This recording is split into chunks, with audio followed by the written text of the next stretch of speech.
Hare Krishna. Today we have to deal with chapter 8, Akshara Brahma Yoga. And this is Akshara Brahma Yoga is attaining the supreme. Okay, let's proceed directly to the class. It is our temple deities and let's pay obeisance. Shri Sri Radha Govinda, ISKCON Mangaluru. Namo Vishnu Padaya Krishna Preshtaya Bhutale, Srimate Bhakti Vedanta Swami Niti Namine, Namaste Saraswati Deve Gauravani Pracharine, Nirvishesha Shunyavadi Paschatyadi Starine. Jai Shri Krishna Chaitanya Prabhu Nityananda, Shri Advaita Gadadara, Shri Vasadi Gaura Bhakta Vrinda. Hare Krishna, Krishna Krishna, Hare Hare, Hare Rama, Rama Rama, Hare Hare. This was yesterday's chapter 7. We saw about the glories of Krishna.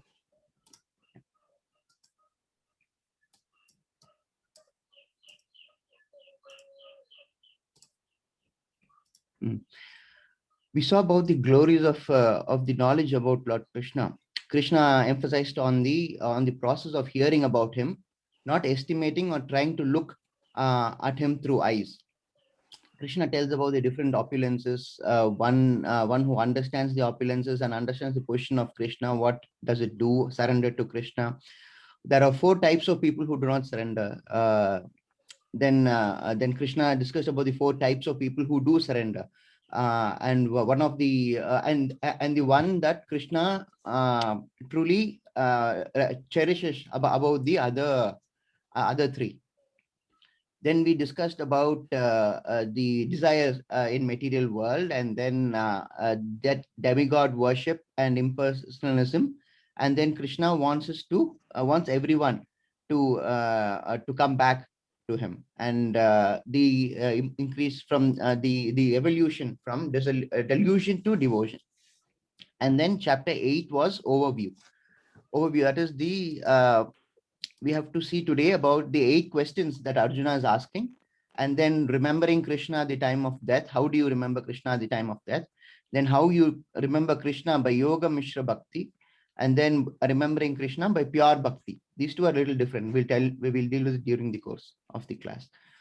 Material worlds versus spiritual world, and supremacy of pure Bhakti in attaining Krishna. Right? Now, let's deal with 8.1. 8.1 is Arjuna inquired. Oh my Lord, oh Supreme Person, what is Brahman? What is the self? What are fruitive activities? What is material manifestation? What are the demigods? Please explain this to me. You see, the last chapter, Arjuna did not ask any question. If you see chapter 7, Arjuna here was the entire chapter, he was only listening. Right? So probably he's catching up now. Because as I mentioned, the entire chapter of chapter 7, Arjuna didn't have much to say. I think it was just it was entirely spoken by Krishna. Now, these questions that Arjuna is asking, out of the 8 questions that has been asked, Krishna deals with 7 questions in 3 verses. In 3 verses, he disposes of 7 questions. And the last question is how to think of Krishna at the time of death. So when that question is asked, Krishna devotes the entire chapter to that part of that question, right? And we must understand what is Yoga Mishra Bhakti. Yoga Mishra Bhakti is Bhakti which is mixed. That is yoga mixed with Bhakti. And pure Bhakti is something which is unalloyed. It's not mixed. It's just pure Bhakti. Right? And Krishna says that pure Bhakti is superior than Yoga Bhakti. We'll see all those verses in a bit. Right? So yeah, this was where we were. Now let us see the reasons why Arjuna is asking these 2 questions. Because what is Brahman? What is self? What are fruitive activities? All these are questions he's asking because of this reason. That in the previous chapter, we had 2 verses where Krishna mentions about thinking about him while dying, right? So let us just have a look at the previous chapters which were relevant, the verses in the previous chapter which were relevant. 7.29. Intelligent persons who are endeavoring for liberation from old age and death, taking refuge in me in devotional act service, they are actually Brahman because they entirely know everything about transcendental activities. 7.30. Those who know me as the Supreme Lord, as the governing principle of the material manifestation, who know me as the one underlying all the demigods and as the one sustaining all sacrifices, can with steadfast mind understand and know me even at the time of death. Now, this was a verse we had yesterday, and this is the reason why Arjuna is asking this question, because Krishna says, understand and know me even at the time of death. So Arjuna is wondering how to know Krishna even at the time of death, which is what actually gives rise to all these questions. Okay, there are two verses from the last chapter like this, which is these are the two verses that I was referring to, right? Now, let's see how Krishna answers these questions. So just understand that it's because of these two verses that Krishna speaks in the last chapter that Arjuna has these questions.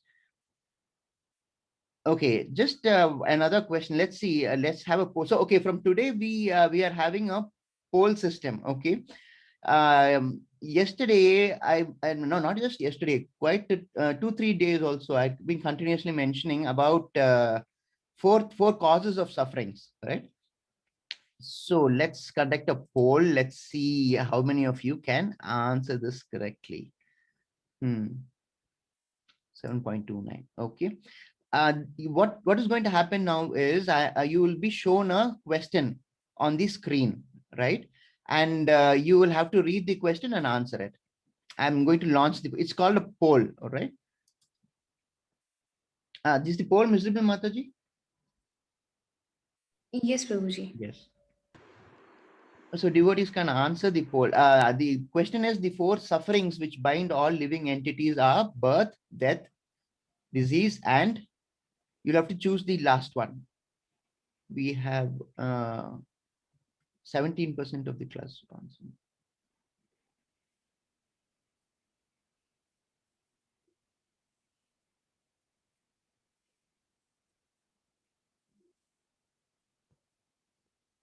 Hare Krishna,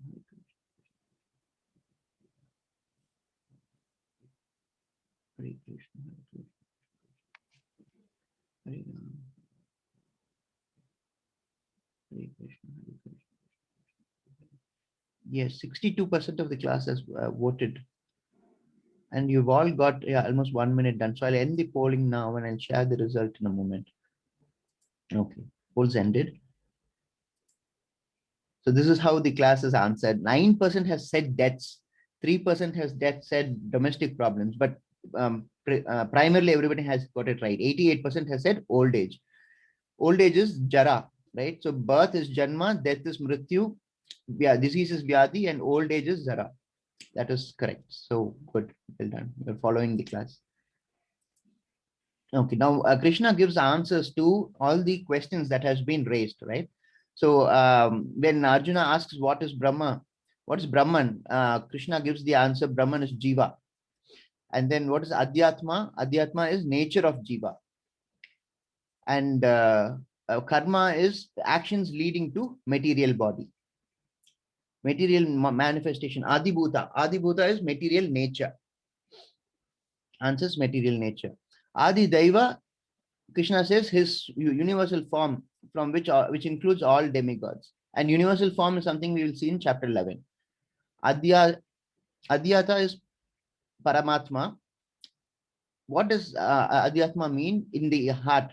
That is, Krishna is in the heart of all living entities. And how to remember Krishna at the time of death. Practice remembrance throughout life. And this is the rest of the chapter. How to remember Krishna at the time of death.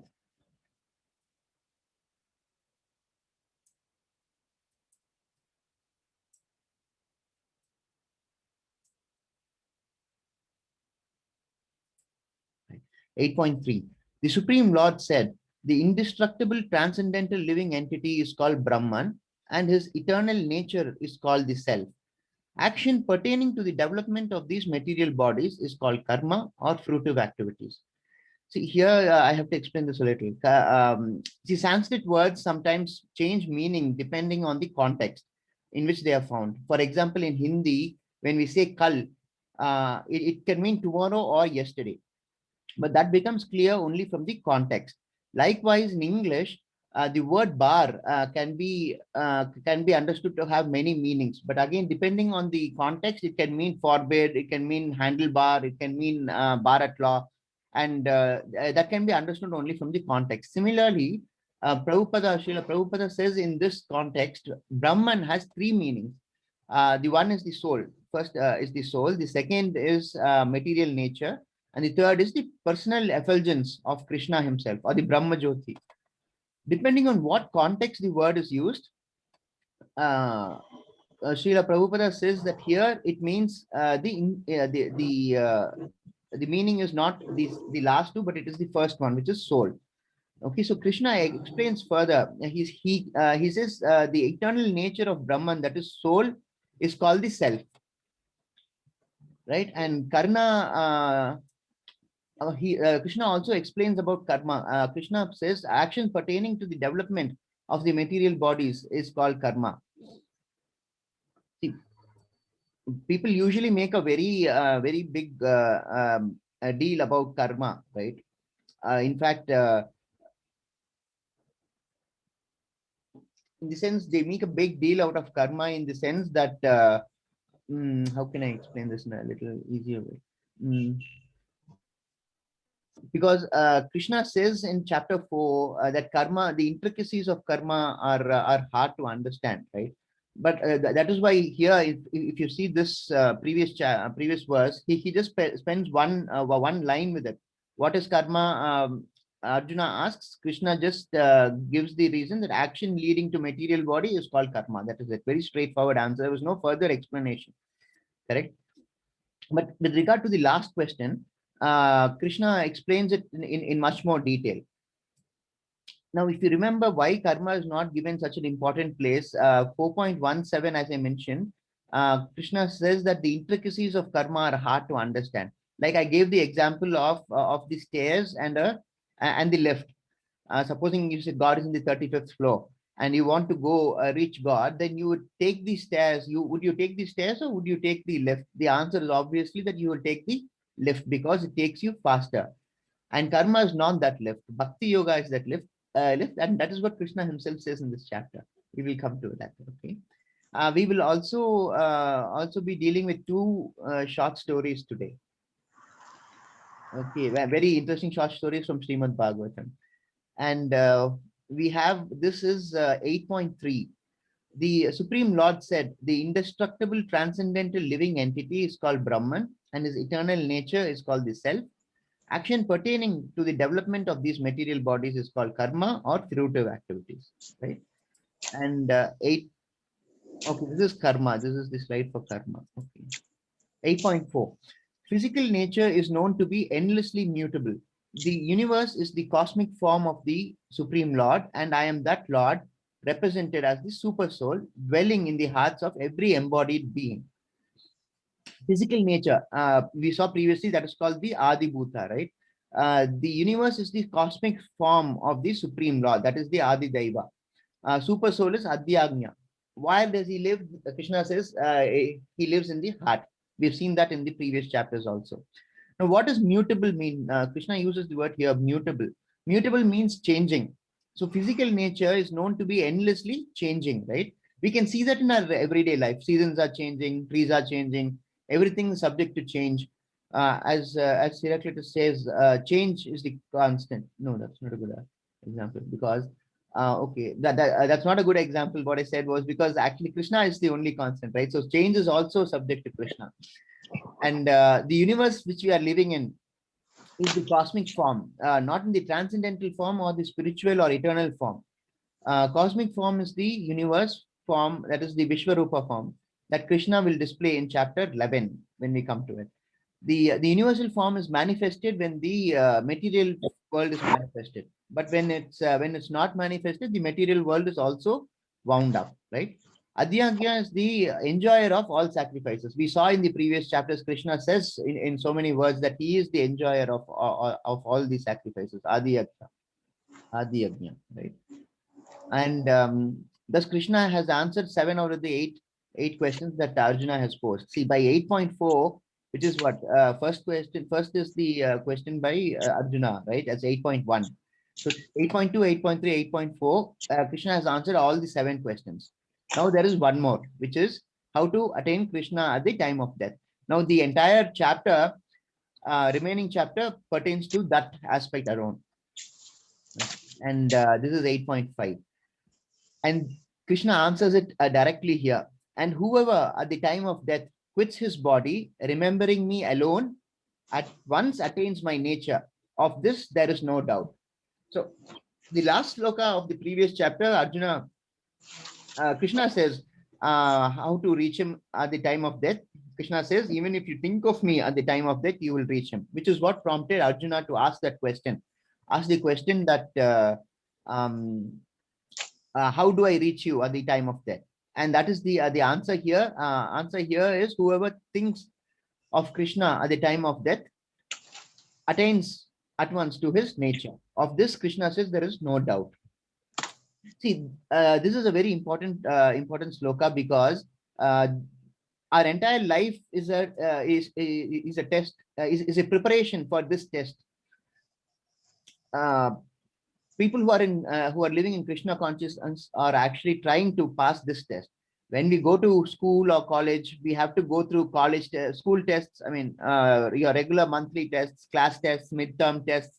There are so many tests, right? But then we have that one annual examination, and the decision in that test is what will actually decide whether you're getting promoted or not. Correct? This is how it has been in so far in our education system, and that is what Krishna is also saying here. Can you think of him at the time of death? That is the question which will decide whether you reach him immediately. The word whoever is important. You see, that's why it's I've bolded it. Whoever, anybody can be Krishna consciousness. The only eligibility is whether you want to do it or not.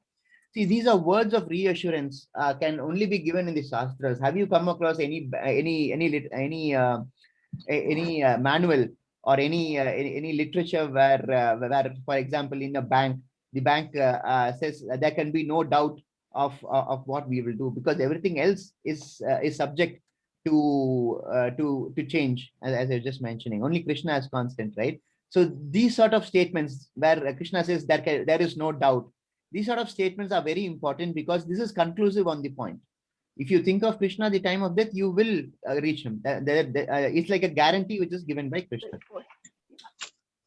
right? And when God gives guarantees, what more can we want, right? Right. So this is one of the first of the 2 short stories that we will be seeing today. Okay, this is a scene from Mahabharata itself. This is an interesting story because towards the end of their Vanvas, these are the 5 brothers, the 5 Pandavas, right? Towards the end of their Vanvas, the Pandavas were in a forest, right? And they could not find water. So they searched all the nearby places, but since they could not find any water, they had to spread out a little more, searching water, right? Eventually, Nakula found a lake. That lake had no living entities in it, and there was just this one crane which was standing by the corner. So Nakula stooped down to pick up to pick some water, and the crane warned Nakula that this lake is poisonous, and if you drink the water without answering my question, you will die. Nakula, of course, did not give much importance to the crane's opinion, and he ventured on further, and he drank the water. So then he fell unconsciousness. He fell unconscious. So one brother after another followed Nakula and found the lake, and they also met with the same fate because none of them even ventured to ask the crane what its questions were, right? So eventually, at the end, after the 4 brothers fell unconscious, Yudhishthira came, and the crane gave him also the same warning, right? But then Yudhishthira heeded the warning and then asked the crane what the questions were. The crane divulged himself to be a yaksha, And then what follows is 125 questions which the crane put to Yudhishthira, right? And that set of question and answer is called Yaksha Prashna. It's a part in Mahabharata. And there is a very important question there. The question is, what is truly amazing in this world? Yudhishthira gave this answer to that question. The question was, what is truly amazing in this world? This question is asked by the Yaksha to Yudhishthira, and Yudhishthira gives this answer: Ahani Ahani Bhutani. Hundreds and thousands of living entities meet death at every moment, but a foolish living being, nonetheless, thinks himself deathless and does not prepare for death. This is the most surprising thing in the world. Yudhishthira could have given so many answers, correct? But then his answer was very profound. We all make plans for our everyday life, for events which may or may not happen. We make one plan, then we make another plan called plan B, and then we make one another plan called A plus if things are going our way. So what is the next plan? But then we are not making plans for something which is bound to happen. It is just only a matter of time. But why are we not preparing for that? Krishna says, think of me when you die. Dying is like a process. The scriptures say dying is like 10,000 scorpions stinging. The sting of 10,000 scorpions is how you feel death, actually. The entire life is preparation for that test, and yet we squander it on such pointless endeavors. That's why Yudhishthira says in this answer, Kim Ascharyam Ataparam. The Ascharyam is surprise.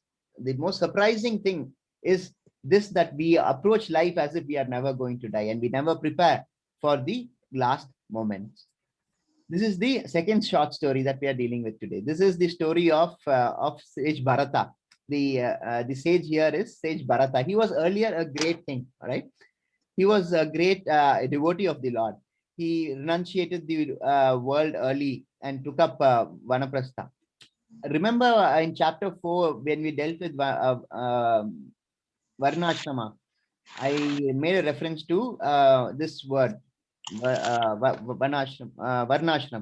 Varnashram is, Varna we saw was the 4 classifications, and the ashram, 4 classifications based on the nature of work, on guna and karma, whereas ashram is the stage of life. So King Bharata took up Vanaprastha early, and he renounces his kingdom and all his material possessions and worldly pursuits, and he has retired to the forest. Now, in the forest, he builds a bhajan kutir for himself, a hut, and he started the life of a hermit. Now, in Bhakti, as I mentioned yesterday, there are 9 stages. I showed you a chart about it, right? And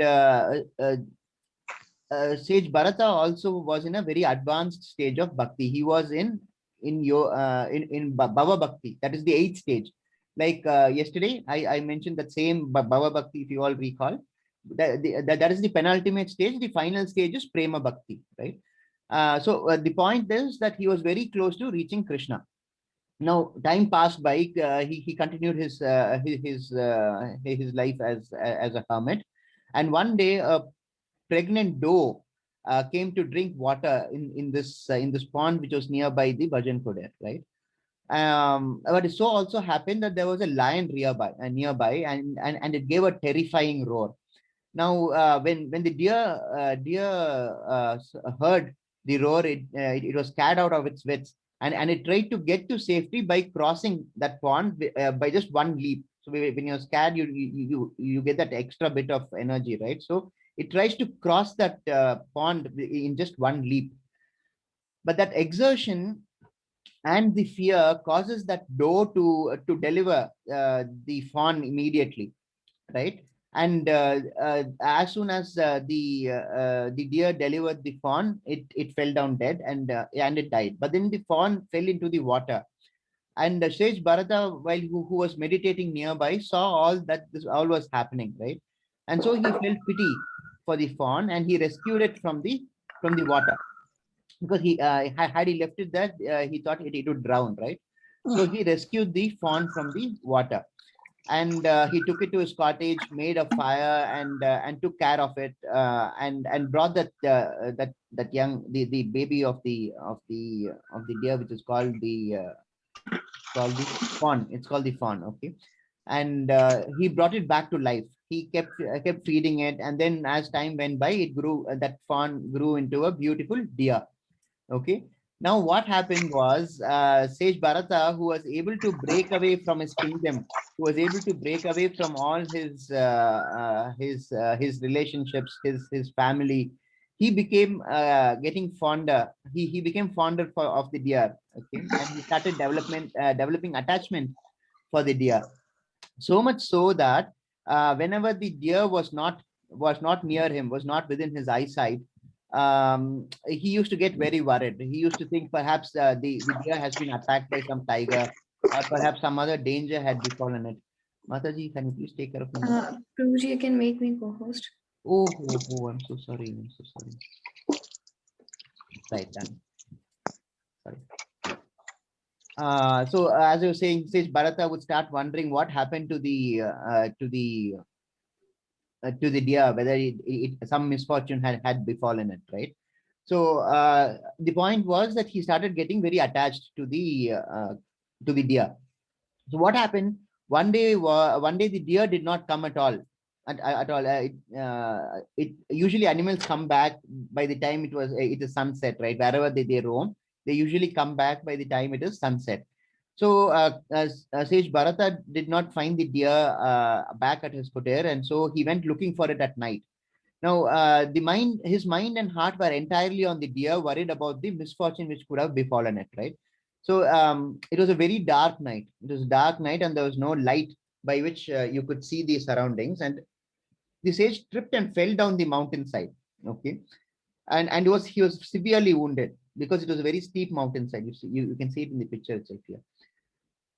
And he was very fatally wounded, but it so happened that he at the place where he fell, the deer was nearby, right? And the deer came slowly and nuzzled its nose to Sage Bharata, and Sage Bharata was so enamored by the deer that he put his arm around the deer. You'll be able to see, this is a beautiful picture here. He put his arm around the deer and pulled the deer to him at the time of death, right? And because that was his final thought, in spite of the fact that he was in such a great advanced place of bhakti, Sage Bharata took birth in the next life as a deer, and then he had to be born again as a human, and in that life he was called Jadabharata. So there are the story further continues, but at this stage, for the purpose of this chapter, I'll stop the narration of the story here, because eventually he does get liberation and he does join Krishna in service. But the point is, he could have done it earlier, but it was because at the last moment he thought of this deer, that he had to suffer the consequences of two more births, right? So it is that Krishna says in 8.6, whatever state of being one remembers when he quits his body, that state he will attain without fail. So that is this slide. Now this is the next short story. This is also a short story from Srimad Bhagavatam, the story of Ajamila. This story is now narrated because to show how powerful the name of the Lord is, and the point of, and why you have to think of the Lord even at the time of death. Ajamila was born in a very orthodox traditional Brahmin family, and he was raised as a pure soul. He had learned the scriptures well and was capable of controlling his senses. One day, while gathering flowers in the forest, he happened to witness a beautiful prostitute in relationship with a drunkard.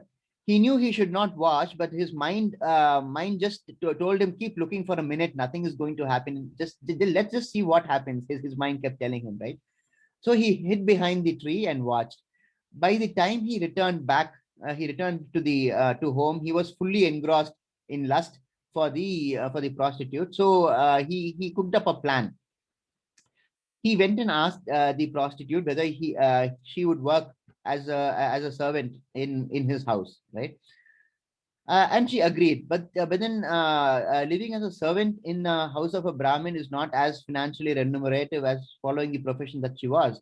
So she asked him at the outset for a huge quantum of money, an exorbitant sum of money. And smitten as he was, he had no qualms agreeing. He agreed to the demand, and so the prostitute went to Ajamila's house, and Ajamila introduced the prostitute to his wife as, I brought you help for your domestic activities, so you can use her for your domestic activities. But then he was not fooling anyone. So pretty soon the parents also came to know, the wife also came to know, and all of them left him. Now he still has to meet the demands of the prostitute, right? So because his income was not adequate, he started taking to all evil ways. He started gambling, he started stealing. Ajamila also had several children with him, children with her, right? And by his good karma, because see, this happened the end, towards the end of his youth, right? So initially, the karma that he had gathered led to him to name his that one of the children, the youngest one, as Narayana. Okay, and let's see how that saves him.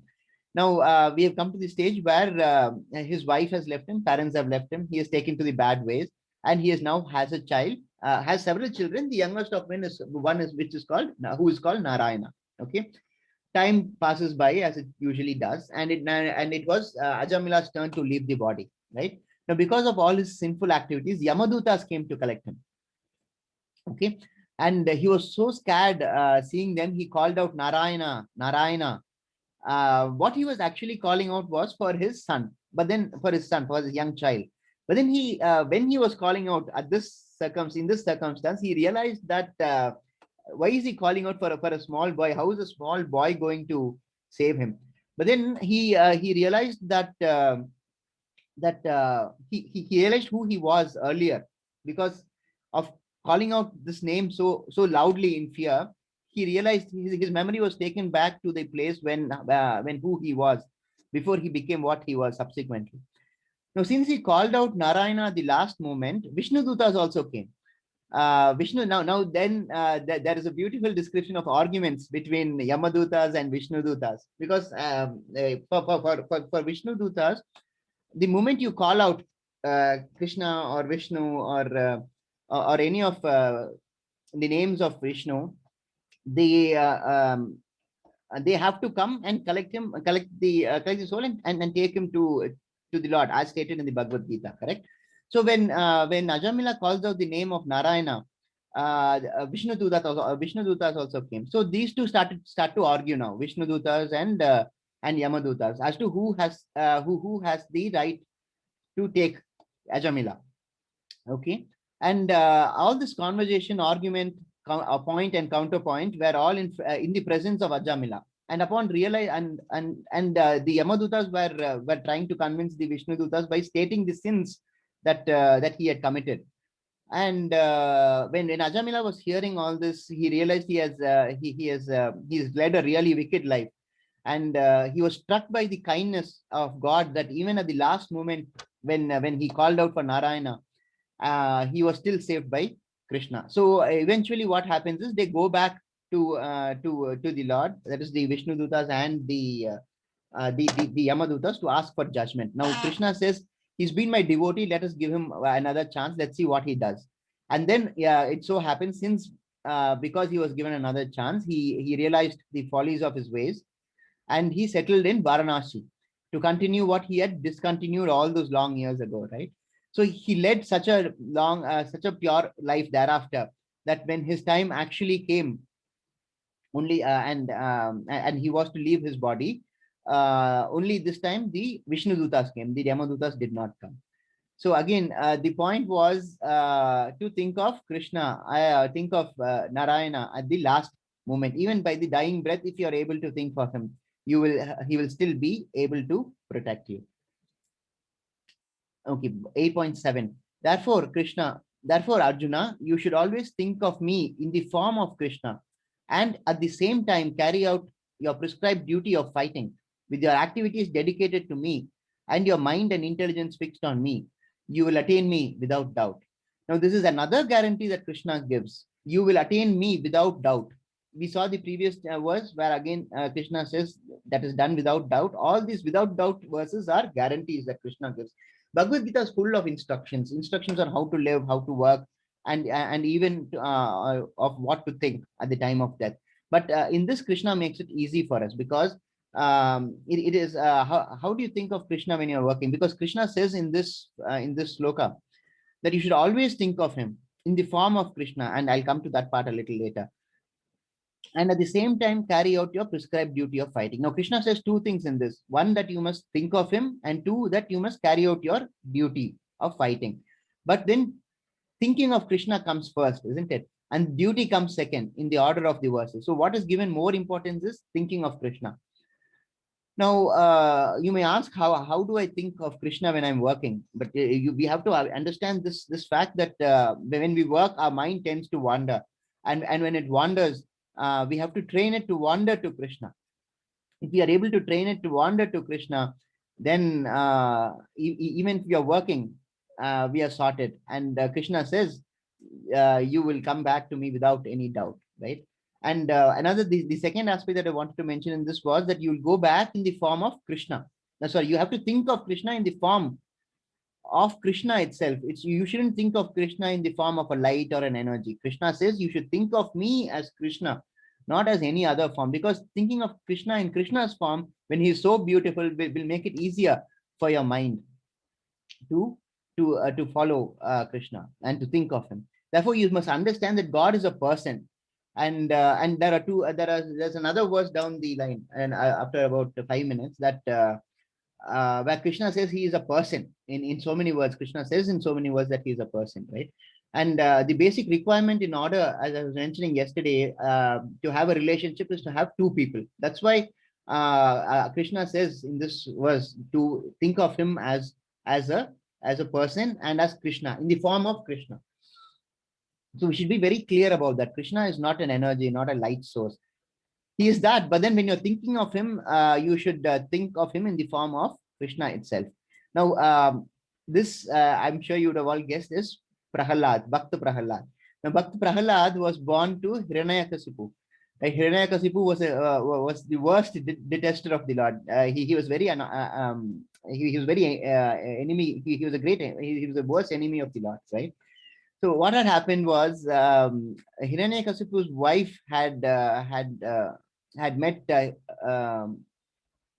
Narada, Sage Narada, and Sage Narada was explaining the beauties of Srimad Bhagavatam when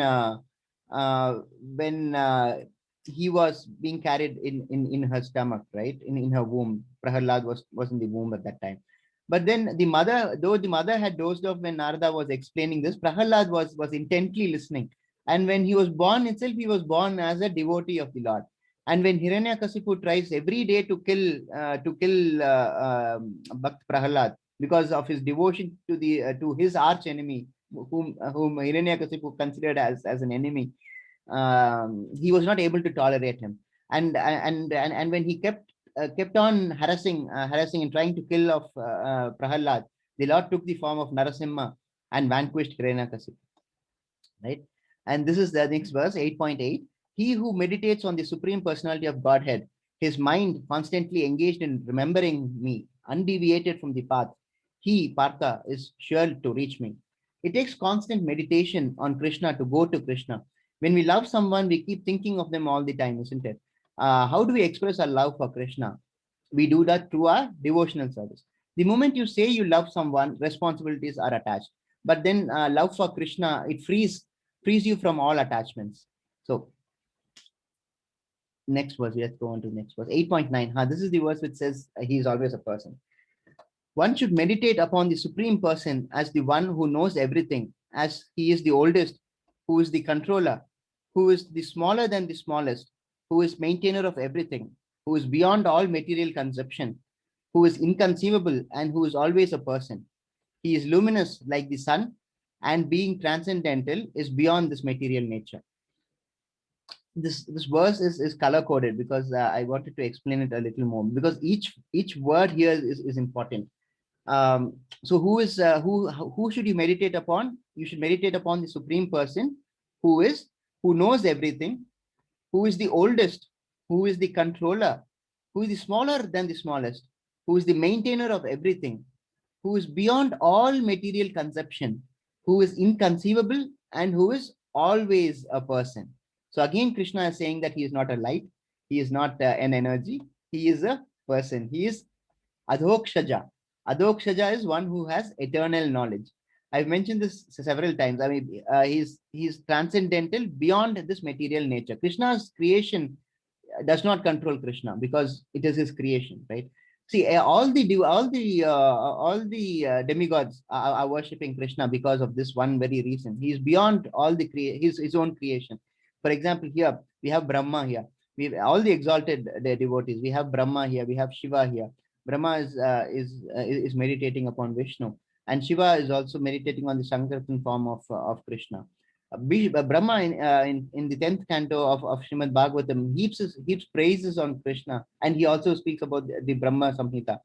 And Shiva appears in the 4th and the 8th canto, and he explains the glories of Krishna. And there are specific Padma Purana where Shiva extols the virtues of Krishna while speaking to his wife Parvati. All the demigods are always in worship of Krishna.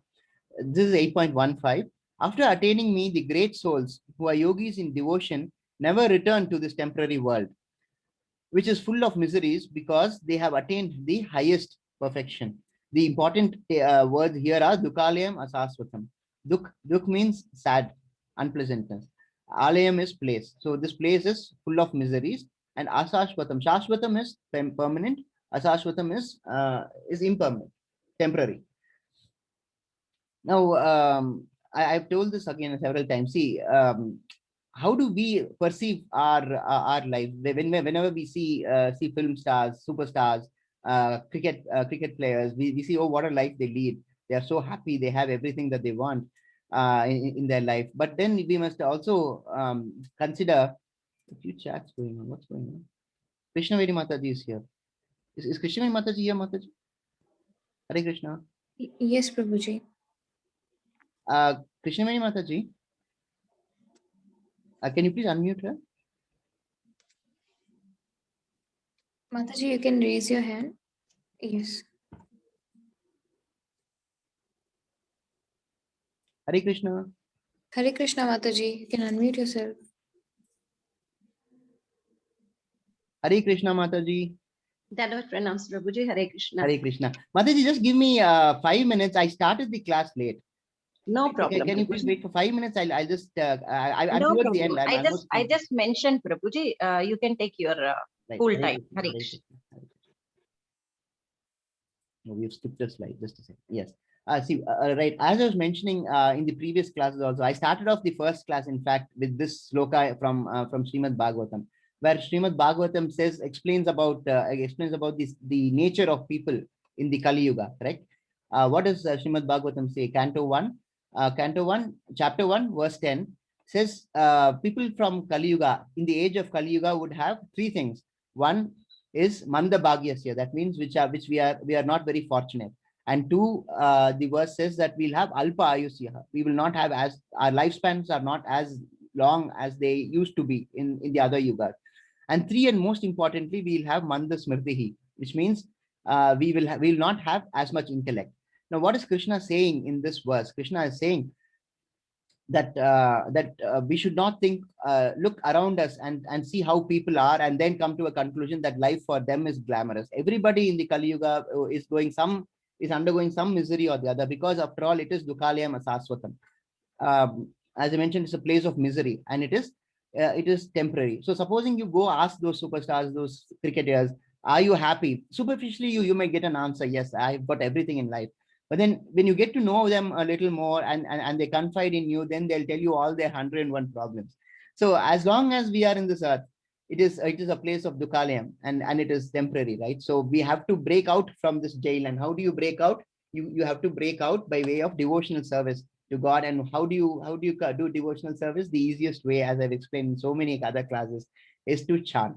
So you chant, all your karmas are destroyed, and you are taken to the Lord at the earliest. See, I mentioned temporary. Asaswatam means temporary, right? Temporary because even Brahma, whose age, whose lifespan, who has a specific lifespan is about 181 trillion years.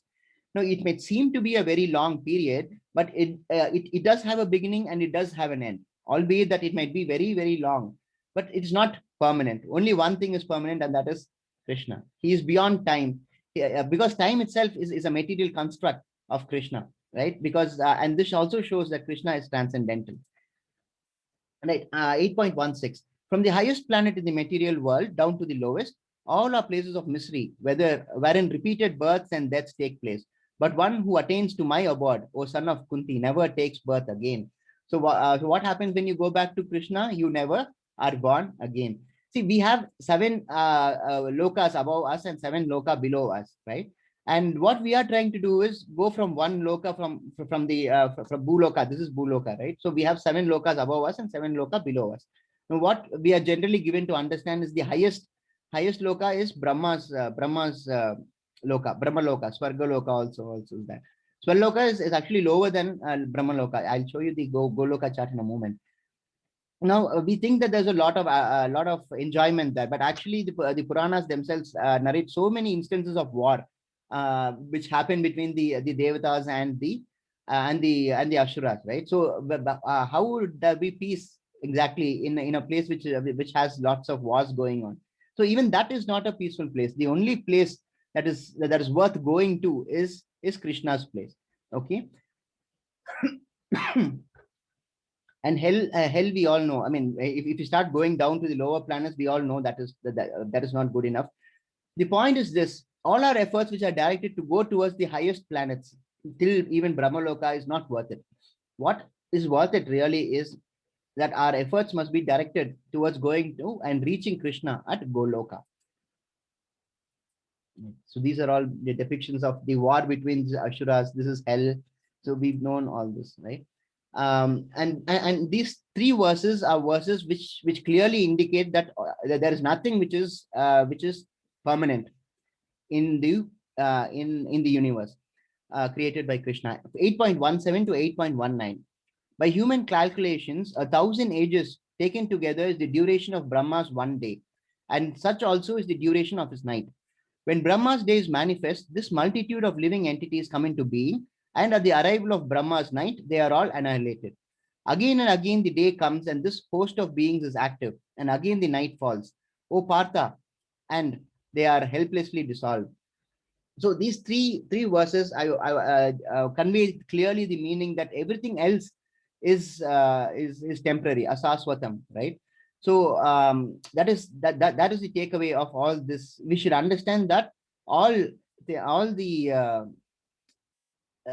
entire creation by Krishna is made temporary by intention. It's not as if it's not being capable of being maintained. It is by intention that Krishna has made it temporary, right? And then again in 8.20, Krishna clarifies this further. Yet there is another nature which is eternal and which is transcendental to this manifested and unmanifested nature. It is supreme and it is never annihilated. When all in this world is annihilated, that part remains as it is. So Krishna is very clearly saying about his place, that is Goloka Vrindavan, being the only place which is never annihilated, right? And where is this Goloka Vrindavan? Okay, that requires a little bit of explanation. Okay, you're able to see these two complicated charts. If you thought calculating the age of Brahma was difficult, this is on an entirely different level. Okay, this is a construction of this, both the spiritual and the material worlds. Okay, Krishna in his two-handed form lives here. Let me just zoom in a little. This is Goloka Vrindavan. This place here is Goloka Vrindavan. I think here you'll find it a little more comfortable. Yeah, so this is Goloka Vrindavan, right? Here Krishna lives in his original two-handed form. Now, when we look at the sky, we are able to see the sun, moon, and sometimes other planets too with the naked eye, right? But when we have specialized equipment, we are able to see it, see other things also, very far off things. But this is the material world. Srimad Bhagavatam says that that Goloka Vrindavan and other Vaikunta planets are also circulating in the sky. They are rotating in this sky. But that sky is a different sky. That sky is called the Brahma Jyoti. what is Brahma Jyoti? Brahma Jyoti is the effulgence that comes from Krishna and his planets. So Krishna's planet, as I was just mentioning, is Goloka Vrindavan, where he lives in his two-handed form. So this is point number one. See, I'm going to divide this into 4 stages for explanation. And what I'm saying is just the tip of the iceberg. This chart will be circulated today. Mataji, please make a note. Neha Mataji. We'll be circulating this chart today. Please go through it. You see these notings by the side, right? Do have a read through. They make fascinating reading. So please have a read through. And as I was saying, this is stage 1. So in stage 1, just understand that Krishna lives in Goloka Vrindavan, and he lives there in his two-handed form, correct? And the second stage is below Goloka Vrindavan, that is here, this place. Now, this place are the Vaikunta planets. Now, in the Vaikunta planets, Krishna lives in his four-handed form. This is when he comes into nature, contact with material nature, in the sense that he expands himself. He doesn't come into contact with the material nature directly. He expands himself first to Balarama. Balarama expands to Sankarshna. Sankarshna expands to 3 Vishnus. I've told you that there are 3 Vishnus earlier, right? Karodakshya Vishnu, Shirodakshya Vishnu, and Mahavishnu, correct? So this is say stage 2, which deals with Vaikunta planets, and Krishna expanding himself to the four-handed form, and from four-handed form to the Balaram, Sankarshna, and 3 other Vishnus. Now, what are the purpose of these 3 other Vishnus? The 3 other Vishnus' purpose is this: when Krishna expands himself to Karnodaksha Vishnu, his breathing is so powerful that all universes come out of his breathing. Universe just come out when he takes a breath. Universes are created, correct? And our universe is one such universe, right? So this is stage 2. Now we go on to stage 3. Stage 3 is our position here, this place. We are here, right? Half of it is covered in water. Half of it is covered with water. And at this stage, Karnodaksha Vishnu expands himself to Garbhodaksha Vishnu. Now, Garbhodaksha Vishnu is the Vishnu from whose navel that lotus stem comes, and Brahma is born on top that lotus. We all know that story, right? Brahma comes directly from Vishnu.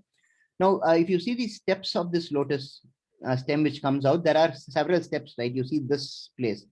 All these are lokas. Brahma has been given the knowledge of how to create living beings, and he was asked to populate these living beings with these planets with living beings, and so they are all occupied territories. That is stage 4, where all the living beings are created. Now, stage 5 is these coverings that you'll find here. You see these coverings here. Now, these coverings are Mahatatvas. That is, each covering is 10 times thicker than the succeeding layer. And these coverings are all under the supervision of goddess Durga. She's like the jailer. She is also called Vaishnavi, and she's a great devotee of Vishnu. And she's working on behalf of Krishna. What we are doing now is we are trying to get from here to here.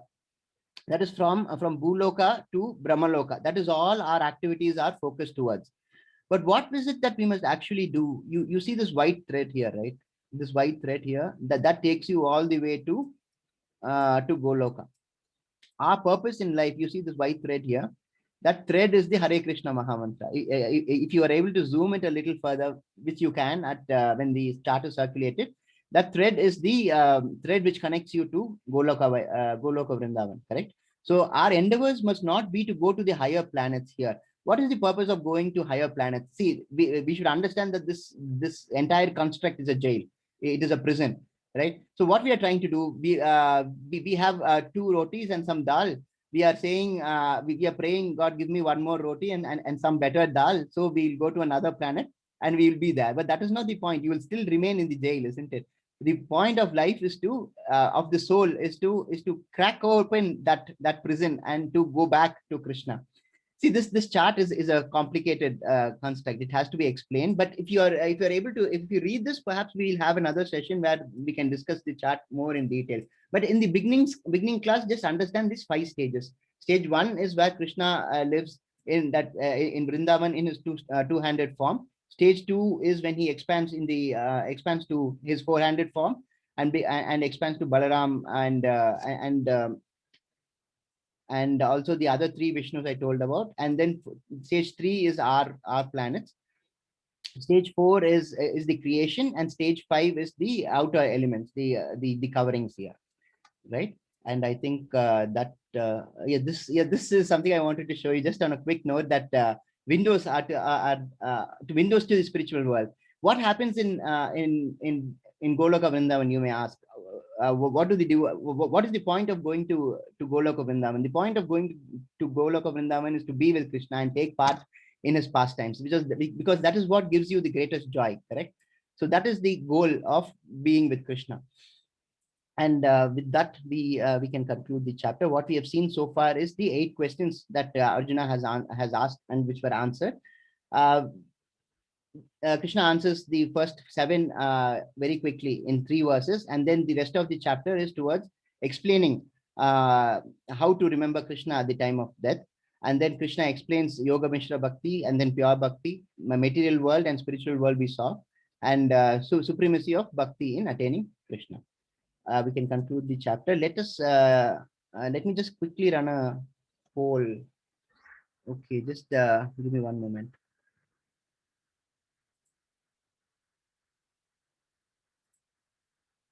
This is the for 2 questions here. Okay, let's see if you understood.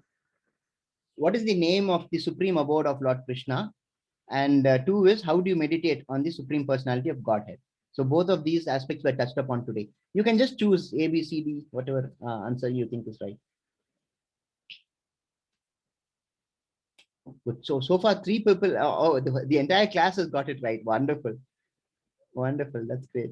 13% of the class has voted, and all of them have got it right, except for one. One person has got Krishna. Oh, now we are falling off the track a little bit. You can choose. You don't have to post it in the chat box. You can answer. You can use the window which is appeared on your screen.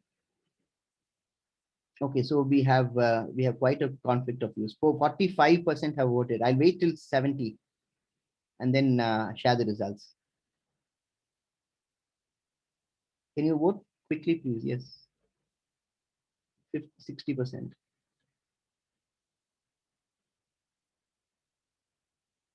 Hare Krishna, Hare Krishna, Hare Ram, Hare Ram. Another 10 seconds, I'll keep it open, and then I can close the chat. Hare Krishna. Okay, but most of you have got it right. Let's see. Okay, end polling. And these are the results. Let's see. What is the name of the supreme abode of Lord Krishna? The options were Vaikunda, Goloka Vishnu, Goloka Vrindavan, and Temple, Srirangam. 77% has got the answer right, Goloka Vrindavan. Please pay attention. 7 people, Vaikunda and Goloka Vishnu. And there are 2 people who says Krishna is in the temple. Okay. And the 2 is, how would you meditate on the supreme personality of Godhead? The answers are as a person, as an energy, as a light, as a sound. There are 12 people who say you should meditate upon Krishna as a light, as an energy. Okay, I think I'll have to show you that verse itself.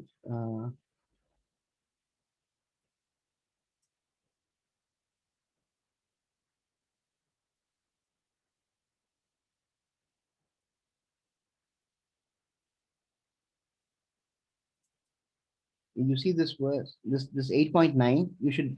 Krishna is always a person. So it says one should meditate upon the supreme person as all the other elements, and then who is always a person. So please understand that Krishna is always a person. Okay, let's not make the mistake of thinking that Krishna is some sort of an energy or a light or a sound. Okay, and the place of residence of Krishna is Goloka Vrindavan, right? Hare Krishna. Hare Krishna. Thank you so much. I'm sorry for the delay in starting the class today. I had some initial difficulties. Okay. Mataji, Sneha, let me just stop sharing. Okay, this poll is still on. Hare Krishna. Hare Krishna. Navini Mataji.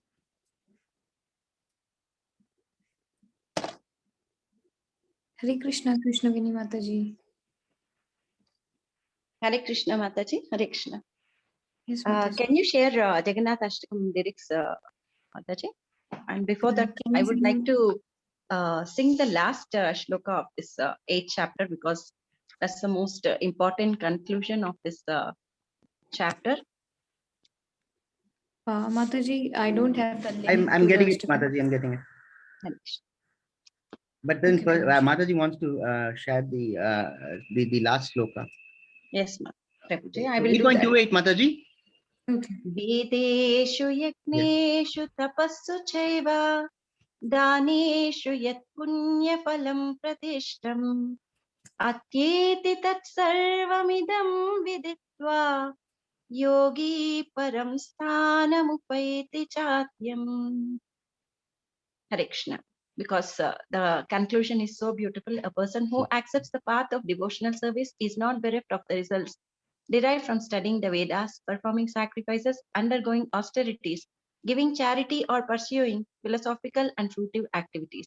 Simply by performing devotional service, he attains all these, and at the end, he reaches the supreme eternal abode.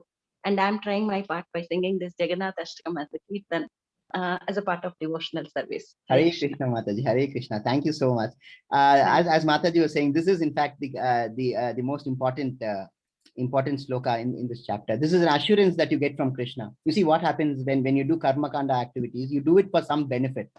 Here Krishna is clarifying that if you are engaged in devotional service, it is not as if you will lose out on other benefits.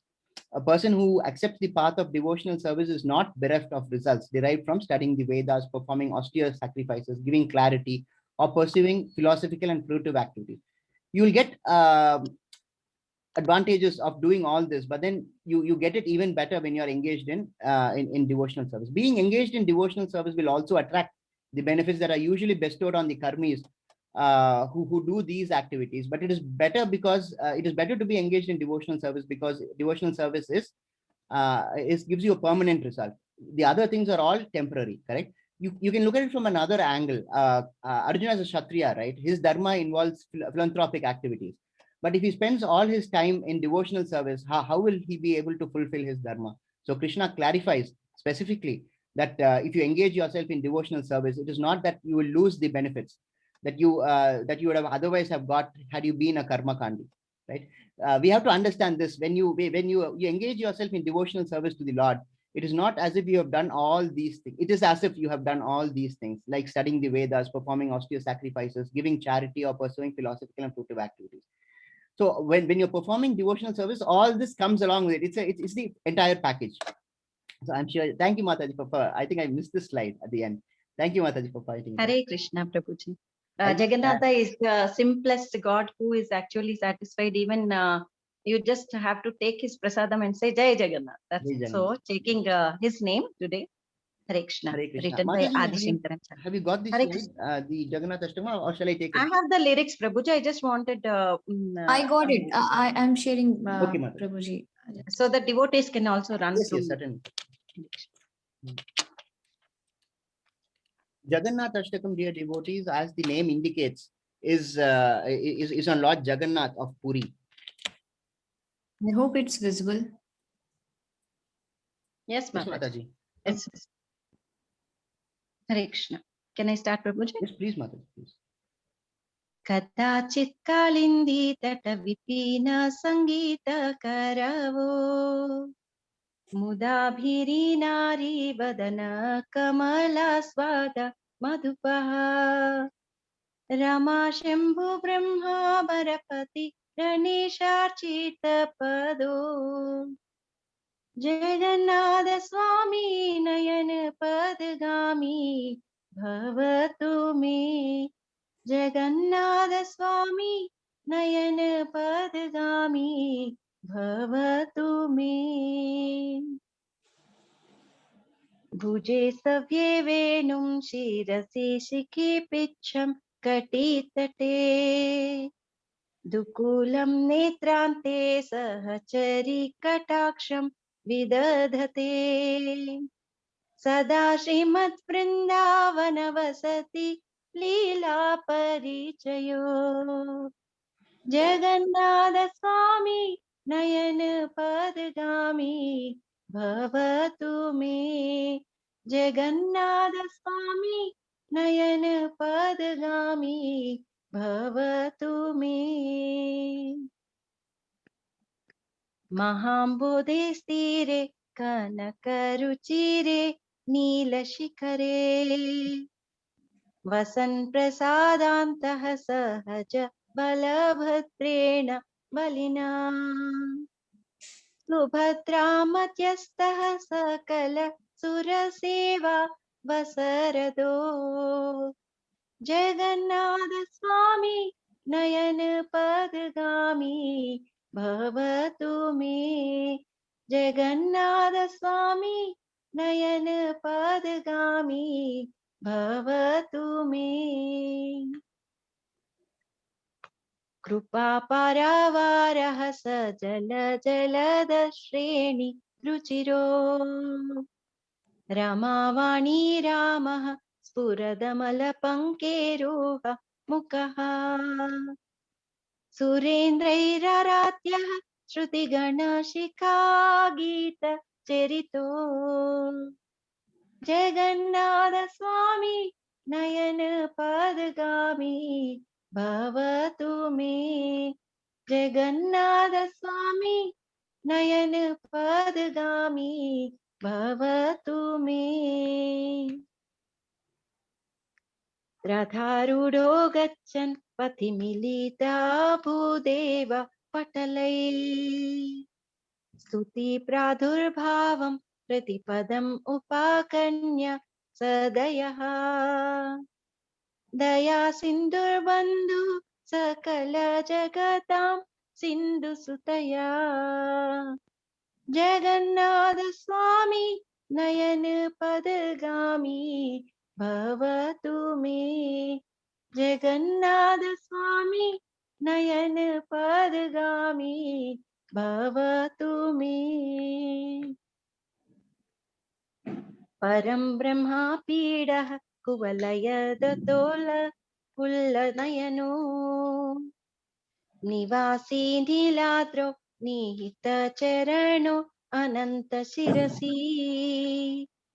परं ब्रह्मा पीडः कुवलयदलोत्फुल्लनयनो निवासी नीलाद्रौ निहितचरणो अनन्तशिरसि रसानन्दी राधा सरसवपुरालिङ्गन सुखो जगन्नाथ स्वामी नयन पदगामी भवतु मे। जगन्नाथ स्वामी नयन पदगामी भवतु मे। न वैयाजे राज्यं न च कनकमाणिक्या विभवम्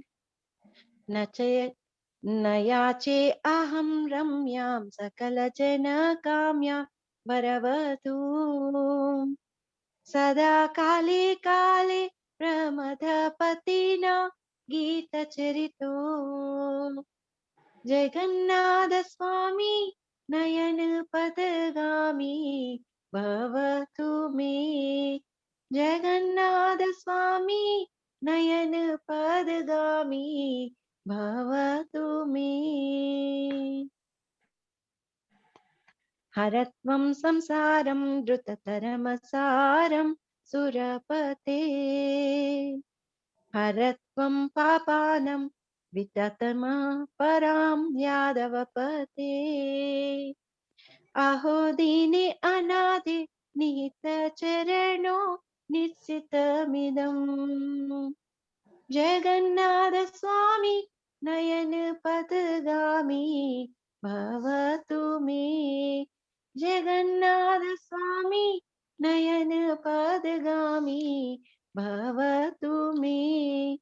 जगन्नाथाष्टकं पुण्यं यः पठेत् प्रयतः शुचिः सर्वपाप विशुद्धात्मा विष्णुलोकं स गच्छति। जगन्नाथ स्वामी नयन पदगामी भवतु मे। जगन्नाथ स्वामी नयन पदगामी भवतु मे।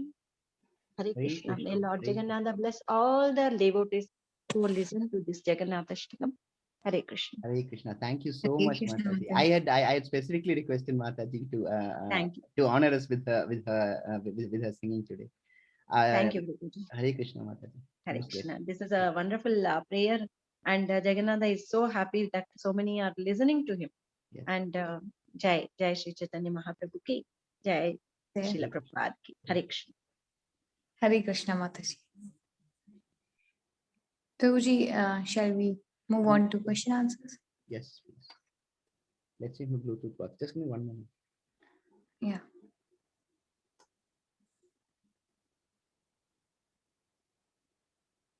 Yes, Mataji. I'm audible? Yes, you're audible, Prabhuji. Hare Krishna, devotees, you can raise your hand.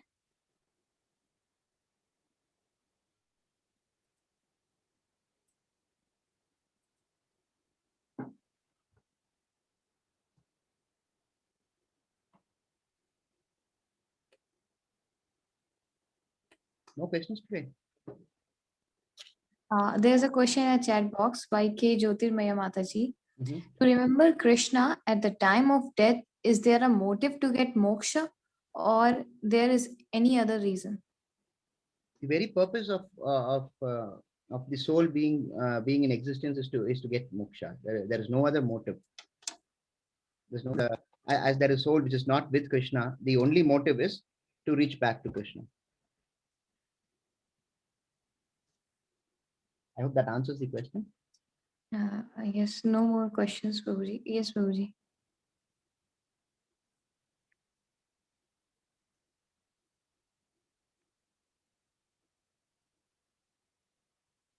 Hare Krishna, Prabhuji. Can you hear me? Yes, Mataji. Yeah.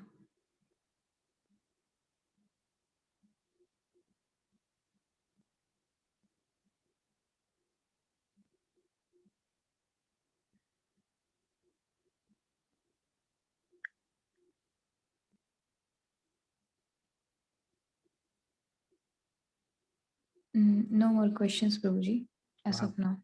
Okay. That's So nice. well explained. Oh, Hare Krishna, Mataji. Hari Bol. Hari Bol. There is one from Aditya Prabhuji. Miseries Yeah. are what hunts us on this planet. Why? Miseries are Created what like this. hunts us on this planet. Why God created like us? Yes, I have explained this quite often. There were questions yesterday also. We had questions, I think, previous few other sessions also, we had the same question. Why has Krishna created us? If he has to put us into this place of Dukalayam Asaswatam, correct? Why would he punish us like that? See, Krishna never punishes. Krishna is all merciful. We should always understand that. It is our doing. It is our doing, and then we go and blame Krishna. See, we were all souls serving Krishna at Goloka Vrindavan, right? But then what happens? We get envious of Krishna. We get envious of Krishna, and we should understand what is envy. Envy is the easiest way I'll explain. Envy is that I like what you have, but the fact that you have it, I don't like. I want myself and only me to have it. So you want to become like Krishna. So Krishna says you want to have the enjoyment, because Krishna says in the previous verses in this very chapter that he is the enjoyer of all sacrifices. Right? So the soul develops this material hankering there, and so when that happens, Krishna says, "All right, you want to enjoy these things, go enjoy, have a look at how it is, enjoy it, and then when you realize it's not really, it's all Maya illusion, then you will definitely come back to me." So the problem is the answer to your question as to why did Krishna create us? It's not Krishna who has created us. It is our doing because we became envious of him. Right? Hare Krishna.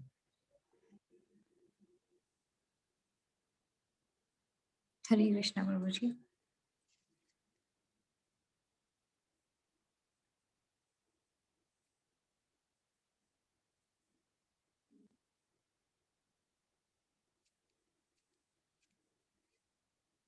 Aditya Prabhuji has raised. I think he has further questions. Yes. Yeah, you can unmute yourself. But before Prabhuji. that, Kanak Kandalwal, Prabhuji has a question. Hare Krishna, could you explain the last verse, 8. Oh, yes, certainly. Let me just share the screen. But somehow,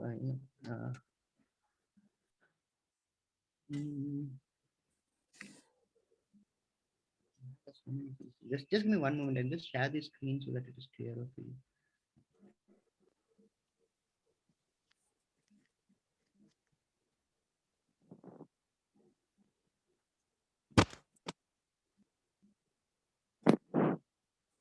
I'm glad that you are asked this question, because if you're not, because that's an important sloka. It's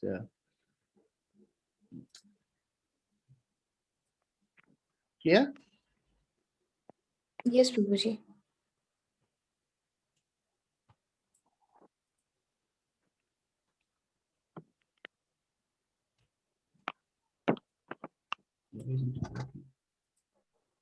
Yes. Yeah, Mataji, you can see. I think I've gone back to the first slide. No, I can't see anything, Prabhuji. it's not being shared. Yeah, now I can see. Okay. It is now. Okay. It's visible. This is the last sloka, correct? Yes, Vedesu, right. Let's see. It reads like this: a person who accepts the path of devotional service is not bereft of the results derived from studying the Vedas, performing austere sacrifices, giving charity, or pursuing philosophical and fruitive activities.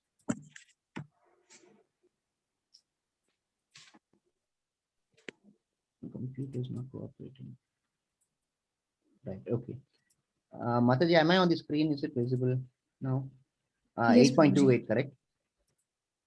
Yes, Right. Prabhuji. Okay. First of all, the first thing that you have to understand is this initial portion, right? Studying the Vedas, performing austere sacrifices, giving charity, or pursuing philosophical and fruitive activities. All these things are what the Vedas say that you should do. Okay. Now, what is Krishna saying here? Krishna is saying you have to commit yourself to the path of devotional service. Now, the fear that is in Arjuna's mind is, supposing he commits himself to the path of devotional service, will he not be doing his other duties of studying the Vedas, performing austere sacrifices, giving charity, or pursuing philosophical and fruitive activities? Krishna says.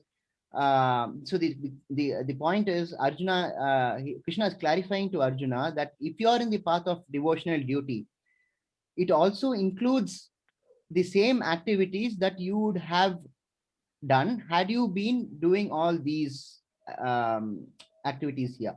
So supposing you are on the devotional path of sacrifice of service of devotional service, and you don't do austere sacrifices, or you don't give charity. Nevertheless, Krishna says, if you are in the devotional service, the benefits that you derive from giving this, from doing this, from doing these sacrifices and giving charity, is automatically included into doing devotional service. So devotional service, as I said, is the overall package. If you do devotional service, if you are in devotional service, then you don't have to do any of these, which is what Krishna is saying explicitly. A person who accepts the path of devotional service is not bereft of the results derived from these four activities, correct? So you follow devotional service, that will take care of this, not doing the other aspects like performing austere sacrifices and giving charity. I hope that is clear. We have to understand these things are usually done in karma kanda when you seek material benefits.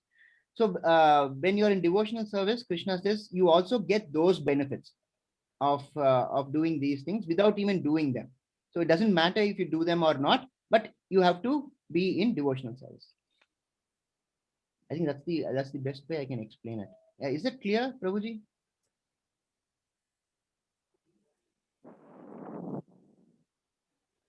Yes, thank you. Okay, Hare Krishna. Thank you, Prabhuji. Hare Krishna, Aditya Prabhuji, you can go ahead. Okay, Sri Ram Prabhuji. Hare Krishna. Hello. Hare Krishna. So actually, just that stance is from the highest planet in the material world down to the lowest. All are places of misery, wherein repeated birth and death take place. But one who attains to my abode, O oh, son you of wanted Kundi, that one? Yeah, Do you that want one. me to I was explain just, that? Oh, no, okay. I'm sorry. I got confused. Please come again and don't let me interrupt you. Please go on. no, that text 16 in the PDF which you have shared. Yeah, I've shared the screen. It must be displayed now.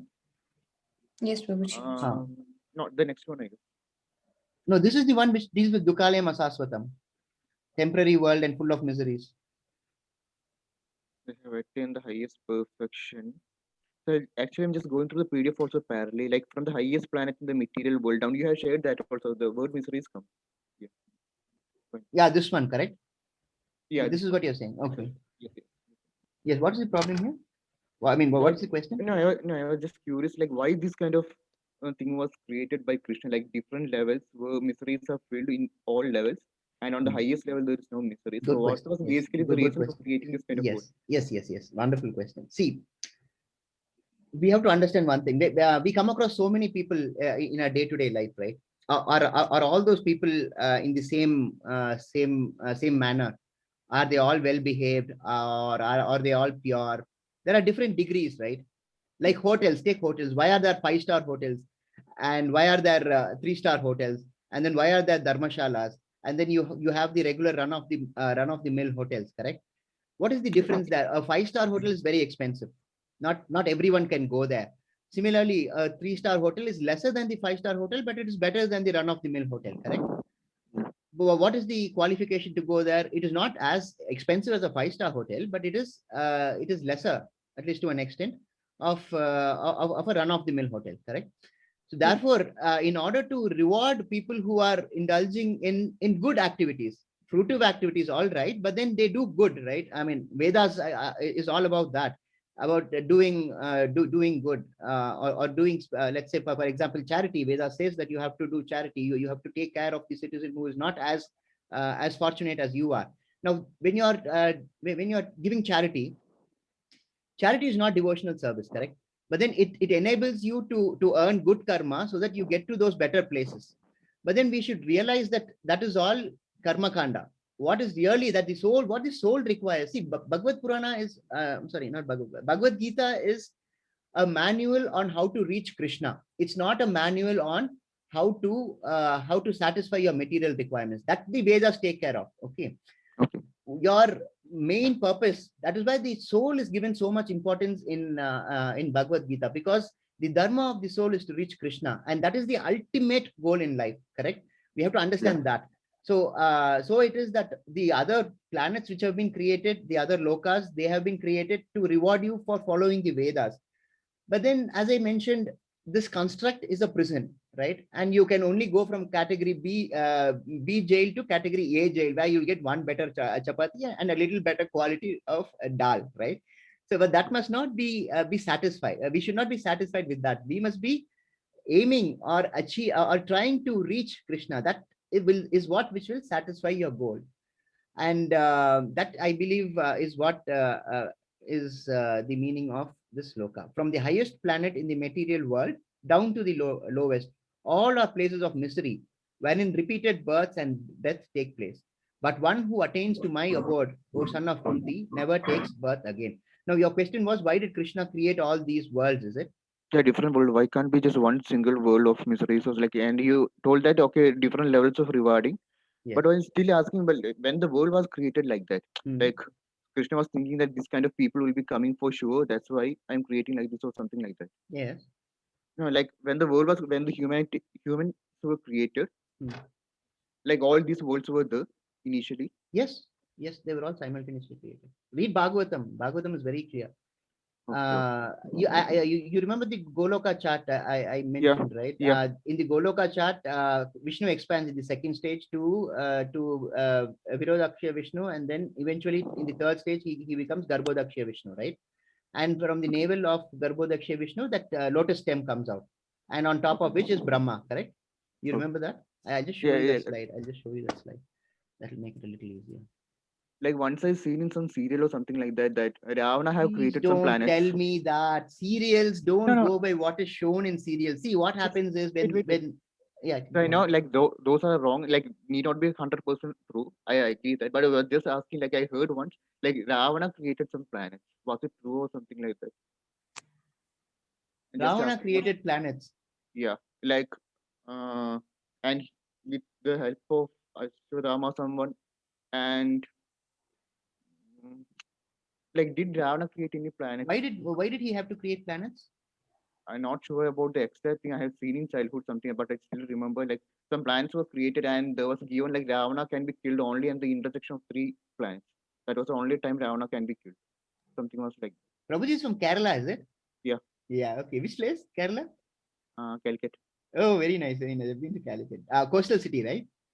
Yeah. Hare Krishna, very nice. I think we have a branch there also. There's a ISKCON branch there too. I'm not sure about actually hearing this just one month back. Okay, okay. Oh, really? That's okay. That's okay. See, right. To answer your question first, Ravana creating another planet. I'm not sure about that. I can't answer that because I don't know. So I have to be frank about that. When I don't know, I should say I don't know. I shouldn't lead you onto a wrong path. So your second question, I don't know whether Ravana created planets, but then that I feel is not very. It is inconsequential in the light of what we are discussing, because Ravana is limited. You must understand that Ravana is, according to Ravana, according to Ramayana, is more of an asura than a person in Sattvic Guna, because he did severe penances and he was a great devotee of Shiva also. Please tell me if my recollection is correct. He was a great devotee of Shiva and he did a lot of penance on Shiva, correct? And Lord Shiva gave him a lot of boons also, correct? Am I saying? See, I'm also not sure, so I don't want to venture into that area because I don't want to give an answer which is wrong and it will take you on the wrong path.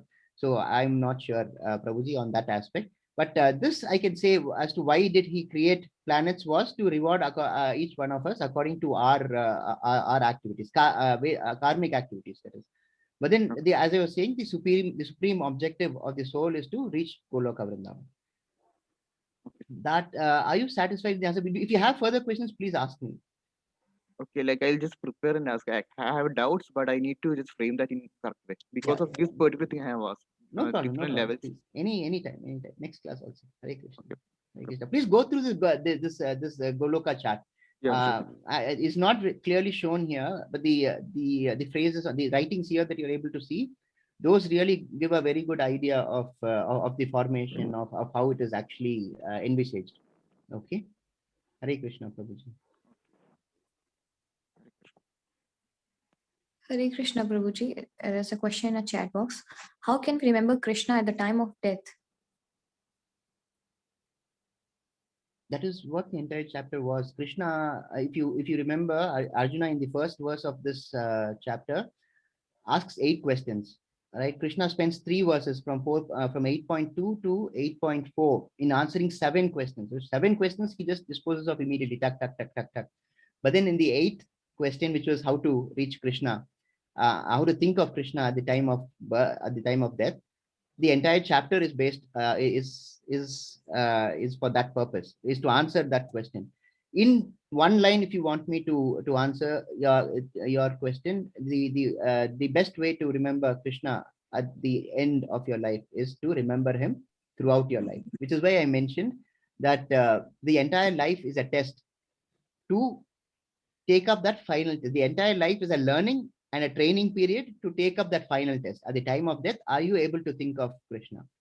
Therefore, it is that if we are able to think of Krishna throughout our life, we will be able to think of him towards the end of the death. Because at the time of death, the scriptures say we undergo the pain of 10,000 scorpions stinging at the same time. When the soul leaves the body, that is what the pain that the scriptures say, right? And when we fracture a hand, for example, how much pain are we in? Are we able to think of anything else except that pain? Now imagine that multifold. At the time of death, would you be able to think of Krishna? If you're not able to think of Krishna, this training will automatically help you. Which is why we train. Supposing you want to run a marathon, you just don't run one fine day, get up in the morning, and you don't start running because you will not be able to do it. Correct? Which is why you train. You train for 4 months, you train for 6 months, and then you take up a marathon. You'll be able to complete it successfully. And therefore, it is that unless you train throughout your life, you will not be able to think of Krishna at the end. So therefore, please think of Krishna. Please chant. Hare Krishna. Hare Krishna, Prabhuji. There's a request by Isha Mataji. Prabhuji, can I sing a bhajan, which is my prayer also at the time of my death, as we read about the same today? If we have time, or I'm wondering if that comes under the protocol. Yeah, we have 8 minutes, but what is the bhajan, Mataji? Which bhajan is this? You can unmute Isha yourself. Mataji. Yeah. Isha Mataji, you can unmute yourself. It has to be a Krishna bhajan or one of the Yes, Ashtakams. yes, Hare Krishna, Hare Hare Krishna. Krishna, No, Hare it is Krishna. not Ashtakam, Prabhuji. Okay. It is a bhajan when a person dies. It is a prayer to Lord Krishna. Oh, What nice, exactly he wants? nice. Yeah. Who This is composed sung it? by Anup Jalota ji. Oh, I see. Okay. This Okay, is to Mataji. Krishna This is only, about not Krishna. Is it? Ashtakam though. Okay, Of okay, course, Mataji. definitely, Yeah. Okay, please definitely. go ahead. Please Yeah, go yeah, ahead. yeah. Please go ahead. Dhanyavad, dhanyavad. Hare Krishna. I mean, this is done Prabhuji, that is because in yeah, Hindi. I think in Hindi. Hindi, is it? Mataji, this is an exception because there are no raised hands or questions. So it is that Yeah, we yeah, have that's time why also. only. We have That's 7 why I minutes asked also. also. Yeah, That's why Hare I Krishna. asked Mataji, also. can I know the initials? Itna to karna Swami. Okay, Mataji. Thank you so much. Yeah. Yeah. Neha Mataji, Hare sharing your Krishna. screen? Is anyone sharing? No, Prabhuji, I don't know this. Mataji, do you have the screen? Yeah, I can but make you co-host. You can share. okay, no, but I don't have. It will take time then. Okay, Mataji. Go carry Yeah, on. yeah. Then, It will carry only on. take 1.5 minutes. Okay, Mataji. And I hope people will understand little bit of Hindi. Hindi is Yeah. universally understood. Okay. Yeah, Yeah. Hare Krishna. इतना तो करना स्वामी जब प्राण तन से निकले गोविंद नाम लेके तब प्राण तन से निकले पीतांबरी कसी हो छवि मन में बसी हो होठों पे बस हंसी हो जब प्राण तन से निकले श्री गंगा जी का तट हो यमुना का वंशवट हो मेरा सावरा निकट हो जब प्राण तन से निकले उस वक्त जल्दी आना नहीं शाम भूल जाना उस वक्त जल्दी आना नहीं शाम भूल जाना राधा को साथ लाना जब प्राण तन से निकले एक भक्त की है अर्जी खुद गर्ज की है गर्जी आगे तुम्हारी मर्जी जब प्राण तन से निकले इतना तो करना स्वामी जब प्राण तन से निकले हरे Krishna Nice, Mataji. Just nice. Thank you. Thank you for sharing this with us. It was very nice. धन्यवाद धन्यवाद हरे Krishna It was relevant, especially. I mean that to this chapter, which is what Yeah. made it so good, actually. Hare Krishna. Hare Krishna. If there are no other questions, then I think we can conclude. No, Prabhuji. Mataji, I don't know why, but I'm trying to get to the poll. I wanted to show the results of the poll, but my internet is acting up again. From the morning I've been trying. No problem. Yeah. Let's. Okay, I'll do one thing. Then I'll share this tomorrow. It's still loading. I don't know why it's so slow today. But at least the class went on all right. Why is this hanging up? Okay, Mataji, we can conclude class. We'll share the screen tomorrow then for showing the results. Perhaps we can start about a little early then. Just give me 1 minute. Perhaps it's Okay. coming up now. Just give me 1 minute. Okay.